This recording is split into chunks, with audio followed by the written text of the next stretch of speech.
Look all around the world at the state of our society and climate. Superstorms like Harvey and Irma crashed into Texas and Florida, smashing rainfall and wind records, and a large 8.1 earthquake in Mexico caused devastating damage. For more than 10 years, our planet's climate has been changing at an alarming rate when compared to geologic records, with increased superstorms, earthquake, and volcanoes worldwide. At the same time, the media focuses our attention away from all of this towards celebrities, icons, and war to divert from the truth. So what really is the truth?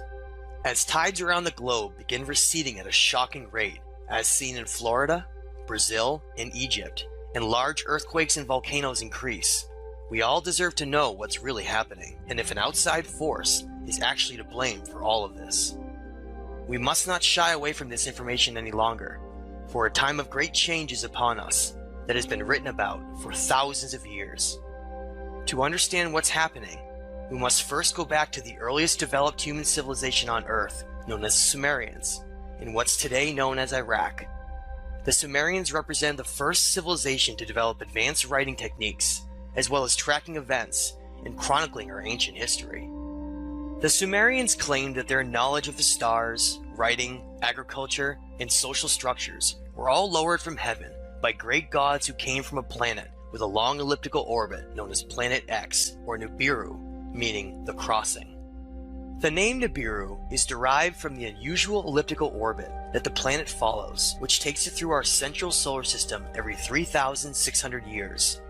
The Sumerians left behind records indicating the existence of this planet in cuneiform writings and cylinder seals.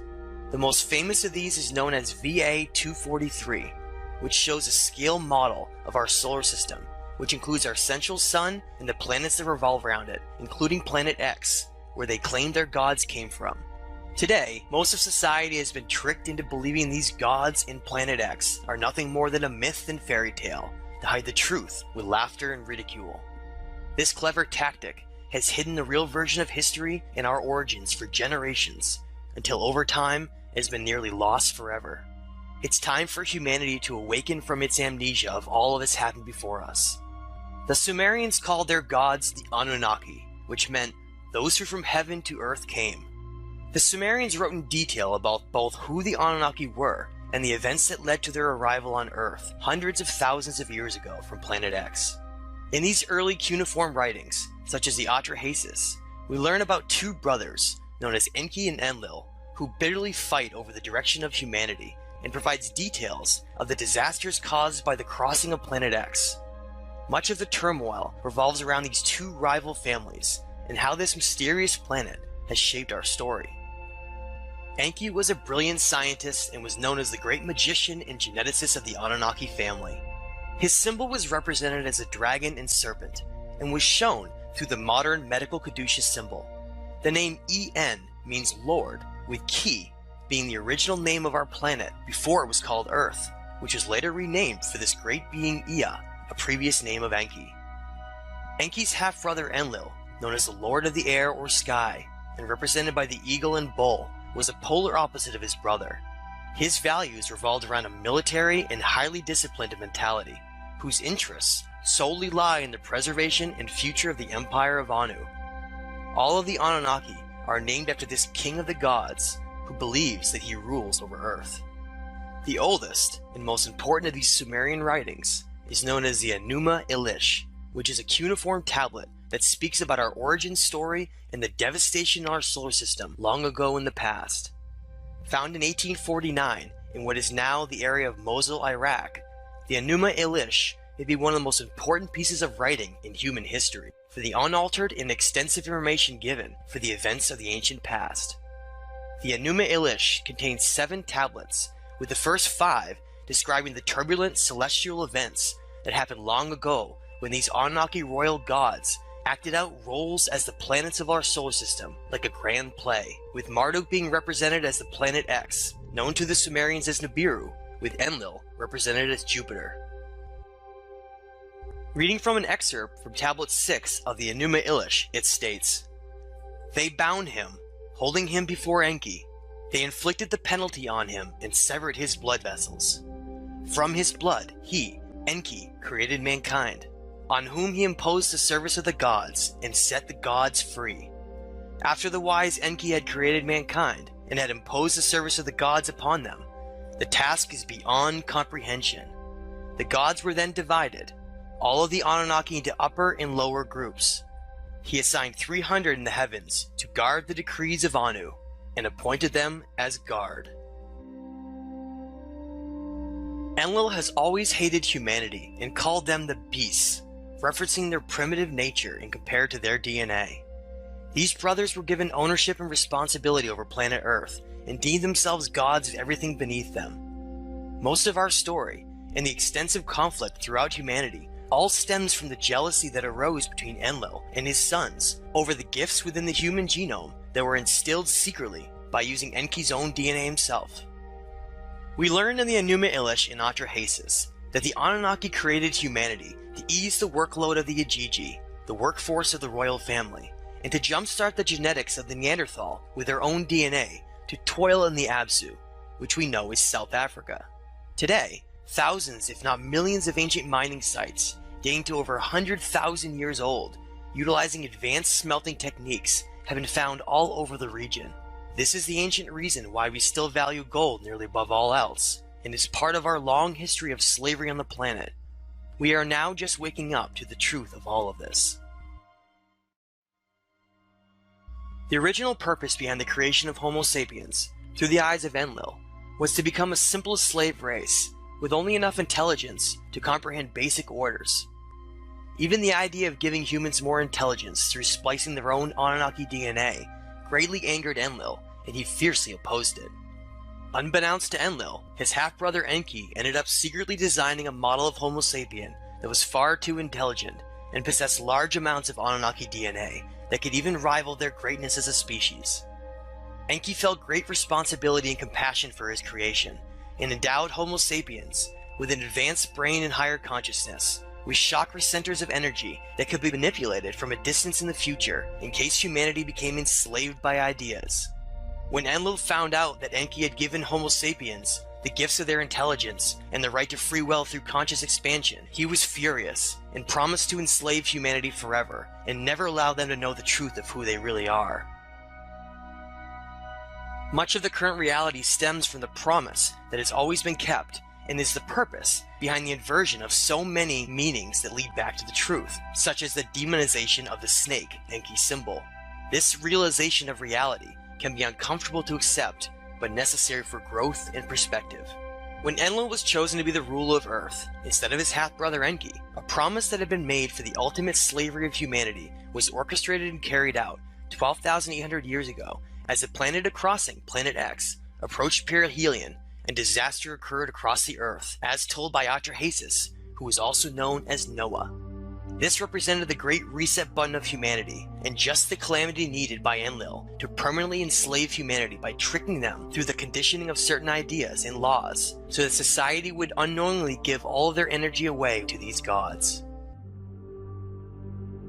The popular figure of the cross, represented by Planet X, meaning the crossing or the sacrifice on the crossing through Marduk's later trickery, was implemented into religion to become a massive control system of information in controlling the minds of all of society.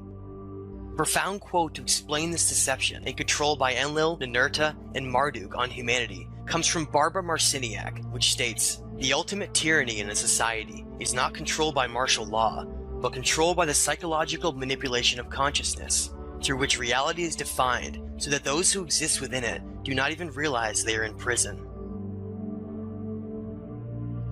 Underground cities such as Derinkuyu, Turkey, provide startling evidence to show the immense work involved by past cultures to seek shelter during times of violent earth effects from Nibiru. These underground dwellings have been found all over the world and speak to a forgotten chapter of human history leading back to our current time today, where most of this isn't even believed or known by society to be real.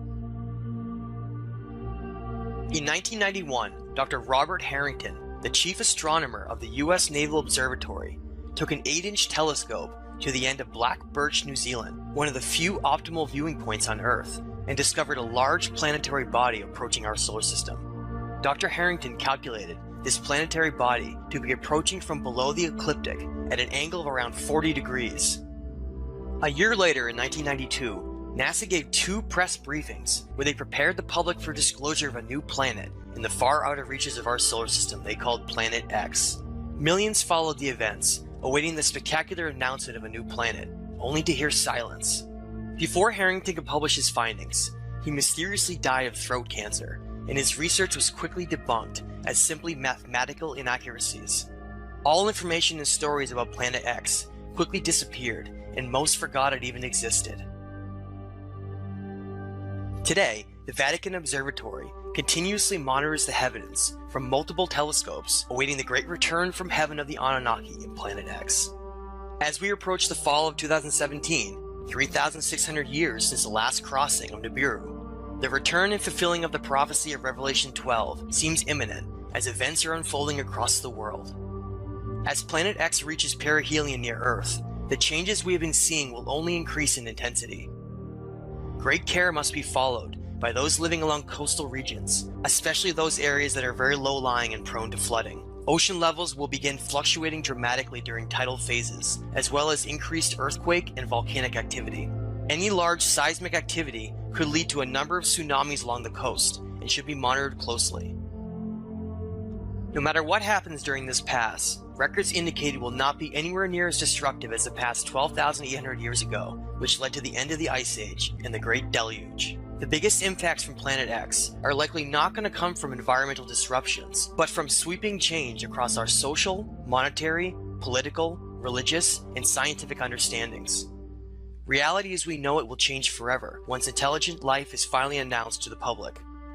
All of the silly distractions and ignorance that has plagued our world will melt away with astonishment and wonder once major discoveries in archaeology are revealed that lie under the Great Pyramid of Giza and the Sphinx, known as the Halls of Amenti. Our understanding of who we are and our place within the multiverse is just beginning to be understood. This will be a time of weighing our consciousness and measuring our actions to reflect on what kind of being we are and how we can contribute to our timeline story. The Anunnaki gods follow the ancient rules laid down for the balancing of energy during zodiacal cycles. The time of Pisces featured a negative polarity, which is why we saw war dominate the planet for thousands of years. All of these changes represent the great metamorphosis of our time as we enter the positive polarity of Aquarius in the next several years to take the first step on our journey into the cosmos to join our galactic neighbors. What kind of society will we become? One focused on war and material gain by the eagle? Or higher consciousness in the lost teachings of the great dragon Enki?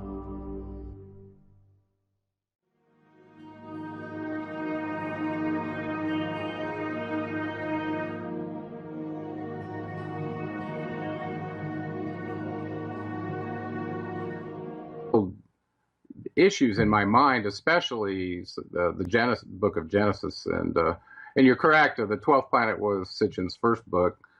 And he did spend a lot of time showing you evidence, showing you evidence. Here's this tablet. Look at this one, and trying to make it. He was trying to justify this unbelievable theory that most of the scientific people and the academics were dissing him over, because he was like Wilhelm Reich, or what was it? What's the guy's name who discovered Troy? I can't remember his name. He was a German though. But the same problem with him is the academics dissed him. And, so he was pretty much out on his own with his own resources. And so I kind of saw that with Sitchin as well. And, Sitchin, he left himself open, I think, by writing The Lost Book of Enki and not giving any sources for it. I think it was a great book. And I think it wove together a lot of the pieces that he had from various sources to tell the big story, which he did very well. He was a great writer. But I never felt like I could reference that book without references, so I never really talk about that one. But the 12th planet really opened my eyes to the Sumerian documents. And I'd been looking for a culture that had the earliest writing, so I could kind of go back to the source and go, well, where did this technological chasm come between different civilizations? That's how I was approaching it. And then I read, I think, Genesis Revisited from him. And this really made me go back and read the Bible again closely. And I started seeing things from the perspective now, having read all the Sumerian documents, that made a lot more sense to me. And with that perspective, you could differentiate the truth from a lie a lot more readily. And so when you go back and read Genesis 1, and you see that that these gods, plural, created man in our image and our likeness, and then go read the Atrahasis account, where a council meeting of the Anunnaki specified exactly that. And I mean plural, there were 6 men and 6 women on this council. So, you start seeing those kind of correlations as well once you've read the Sumerian documents, which predated the Bible by a very long time. All of a sudden you realize that what you have there that's called the Word of God isn't completely true. And there were political agendas in writing that book. If you truly understand the circumstances the Hebrew people were in as they were being held captive in Babylon, where they first saw these documents, these Sumerian documents. Okay, so what do we know? What is your specific question about the prehistory of Nibiru, this planet that they say they come from? And then we can kind of walk from there into the main players and who did what to whom and how we ended up where we are now. But kind of will give us a platform to maybe discuss a little more. Great. Correlations with how we go forward, because that's, once you realize all this stuff, it takes a long time to process it. And some people years. Okay, this is like tearing out every belief system you have, and all of a sudden you're faced with this truth that's in stone, that's sitting up in museums, where you can either ignore it or synthesize it and realize what they were saying probably was not a lie, even though it was called a myth by by the conquering cultures, right? Well, and here's one thing that I'd like to make a point. As far as different religions and cultures and beliefs, that's one of the amazing things about being a human being, is we have the right to think for ourselves and believe what we want to. So, whatever take or mindset you have on religion, divine providence, God, if you believe in multiple gods, if you're an atheist, whatever, this is tonight just an opportunity to hear about stuff that's been documented throughout history. And the translations that are discussed have, there's multiple sources that collaborate and say, yes, this is what happened. So whether or not you want to believe it or it's 100% accurate, that's up for debate, and that's fine for you to believe. But a lot of this information it's cutting edge, because this is stuff that's been suppressed for thousands of years. When the Crusades took place, and anything that wasn't a part of the system church at that time, was looked at as blasphemy, witchcraft, and people were burned at the stake. Libraries and tons of information was destroyed because of this. So a lot of this information and what you're talking about predates the books of the Bible. And that's just incredible. So I would like to talk about the 6 women and the 6 men that were part of it, and we'll get into some of the names and the correlations of the biblical references, maybe the Greek gods, and maybe even if they connect to the Vedic gods, Valhalla and some of the Nordics and stuff. But my question was about Nibiru. Is the official version that I know about of the Anunnaki when they came to Earth was to look for gold. Is that correct? Well, that is correct. If we start back on the prehistory of Nibiru, there was a king that ends up as the main progenitor in the Anunnaki line that we like to include in the story, because he was head of the Anunnaki Council, and his name was Anu. Okay, so Anu was the original king, or as far back as you can go, it was Anu. Right, and we're circa 450,000 years ago right now, and according to their records, one of the beings who was the prior king, his name was Lama. Excuse me. He was discussing problems in their atmosphere, whether to bolster their atmosphere to protect themselves against radiation using the volcanoes to reactivate them by firing missiles into them, or to create a particulate solution to seed the atmosphere. And this was a discussion they were having way back then, because you have to understand, in the myths of Mesopotamia, there's a document in there called the Atrahasis, written by Stephanie Dalley. And the document is, I'm sorry, the Enuma Elish. There's Atrahasis as well, but the Enuma Elish is the Babylonian or the Sumerian cosmogony, which essentially describes how our solar system came to be. And why it's important to them is because, according to the account, their planetary system, we call it the Nibiru constellation, all right? It looks like they have a mini sun and about 7 planets total.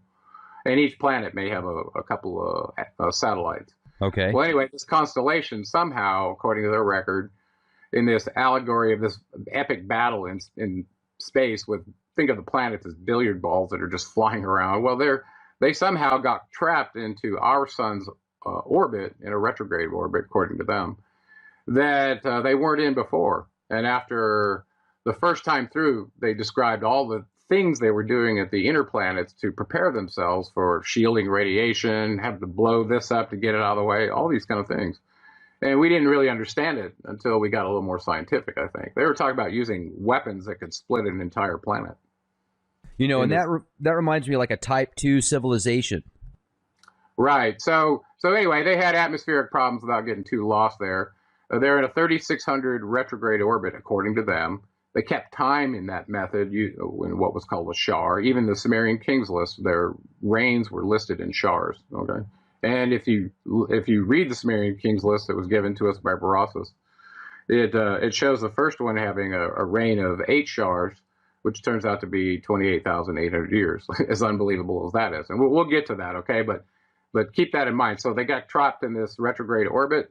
It gives them a platform, a moving platform, to see all the other planets that are already in this space. Well, they didn't get out that easily. They apparently had some collisions about the second time around their 3,600-year orbit, such that one of the satellites of Nibiru struck a planet that was in the place where the Earth is now. They called it Tiamat. It broke part of it off. Part of it became the Earth, and the other part became the asteroid belt. And at that point, one of the moons of Nibiru apparently got stuck in its orbit, and they called that one Kingu, which is our moon, which is unusually large for our planet, you have to admit.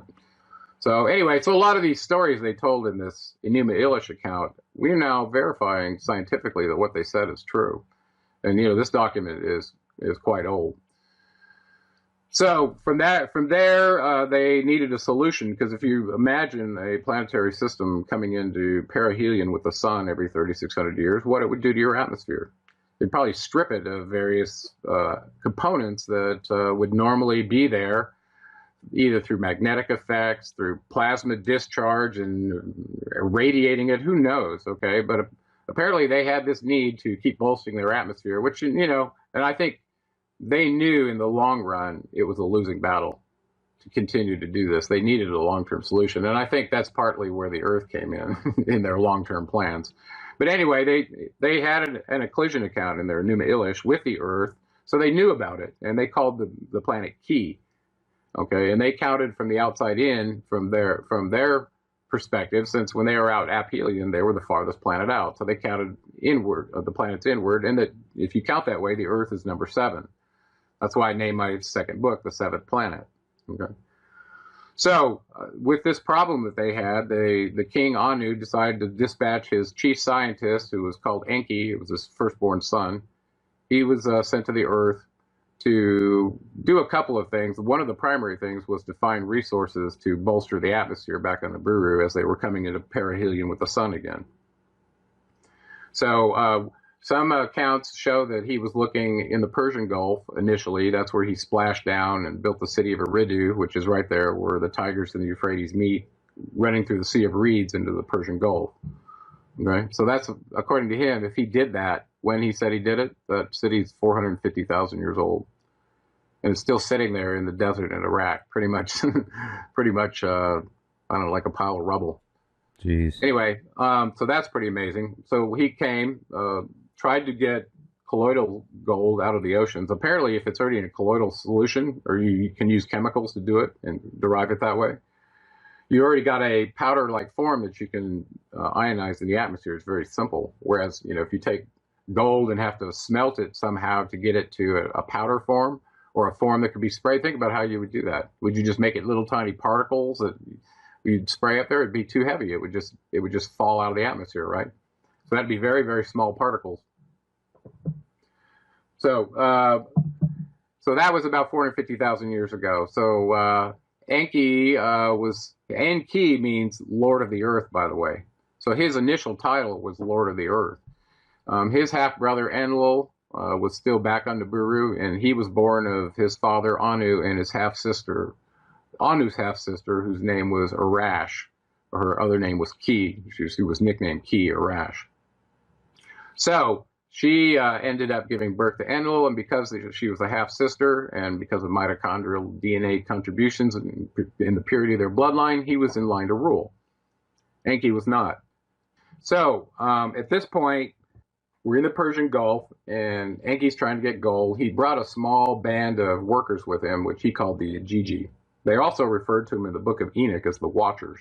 These were highly technical fellow gods that generally ran spacecraft, low Earth drones, all kinds of technical things to watch the state of the simulator to report back to the higher ups, okay, whether it was an asteroid coming in or too much radiation, just whatever, okay. That's partly why they were called the Watchers. So they were there to assist Enki in getting this gold from the Persian Gulf. Apparently they didn't get it fast enough. 5,000 years elapsed. They ended up being vectored to South Africa, where the Atrahasis document picks up. So at this point, apparently they weren't getting gold fast enough from the Persian Gulf, and they got vectored down to Africa, where they could mine it more significantly. This is where the Atrahasis picked up.